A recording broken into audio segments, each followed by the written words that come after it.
This is the story of DMT, or dimethyltryptamine, a simple compound found throughout nature which has profound effects on human consciousness. DMT, even though it's the most powerful psychedelic drug known to man, it's in every single ecosystem all over the world. It exists in plants and grasses, and it's everywhere. I mean, it's really the craziest drug to be illegal everywhere because everyone's got it in their system. It's like everyone's holding. That was like Terrence McKenna's line. Yeah, and it's pretty intense stuff, man. If you do it, you will talk to intelligent beings from other dimensions, for real. I mean, it sounds crazy. You would think that if there's something like that, it would be on the front page.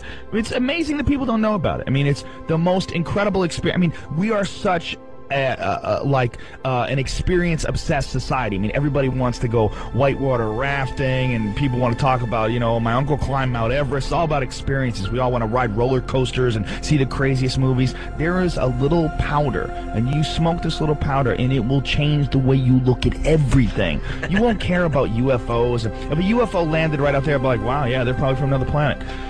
Whatever. It's not DMT. DMT is 100,000 times crazier than that. It's like mushrooms times 1,000,000 plus aliens. That's what it's like. And literally, I mean, it sounds, it's crazier than you could possibly imagine or describe. If you take DMT, you will communicate with something, and it's so beyond description that me talking about it is like trying to explain a kaleidoscope to a blind man. I mean, it just doesn't make sense. Like, there's no way you could explain it. I mean, it's so beyond anything you can explain. But something communicates with you when you do this stuff. And my words do it no justice. The craziest thing about DMT, because DMT is literally like having a meeting with God. It's like having a meeting with divine, unbelievably wise, incredibly loving energy, like whatever it is, the source of everything.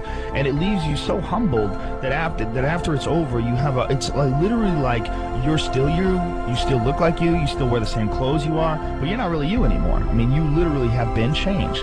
You know, you have experienced something that very few humans experience. And the thought to me that people can go through their entire lives and not know about this is an incredible waste of time. It's like your life could be so much more positive and so much more interesting and fascinating, and you would be so much more humble and aware of what you really are and where you really stand if you just have this experience. The crazy thing is you can get alcohol everywhere. You go to Duane Reade and buy a jug of wine and get effed up, you know? I mean, we have drugs that are available. I mean, how many times you talk to a girl, oh, I don't do drugs. Meanwhile, she's hammered, smoking a cigarette. You know, I mean, everybody, there's drugs, caffeine. I mean, I'm drinking a coffee right now. It's sanctioned. It's a sanctioned drug because it's great for capitalism. It keeps you going, it keeps you working. But there's there's drugs out there that are actually good for you. There's drugs out there that are actually good for your mind.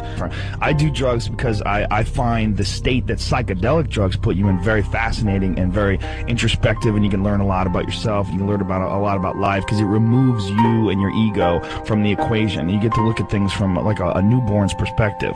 That's why I do it. I don't do anything like, I don't do coke or meth or anything dangerous, anything that's addictive. I have never done coke. I've never done speed. I've never done heroin. I won't do anything that can hurt you. But psychedelic drugs, they're very different. With this big blanket that we put on everything, we call everything drugs. That's a broad term that encompasses everything from like NyQuil to DMT. You know, I mean, they're all drugs. I mean, they all affect your consciousness. It's like, how do they affect your consciousness, though? I'm not interested in anything that messes me up. I'm not interested in anything that gives me brain damage or anything that makes me, you know, addicted to it. I'm only interested in things that can alter my state of consciousness for the better. It's very, very intense. But it's not dangerous. It's a human neurotransmitter. It's actually one of the most transient drugs ever exhibited in the body because your body brings it down to baseline really quickly. Your body brings it down to baseline in like 10 to 15 minutes. It's really crazy. What's that mean, down to baseline? It means, like, say if you have it, you're high, you go to that dimension, whoa, it blows out, and then whoa, 15 minutes later, you're back normal. And the crazy thing is, it's just like dreams. You know, you wake up and you're like, I had the craziest dream. It was me and my buddy Mike, and we were kids, but we had a sled, and my mom was there.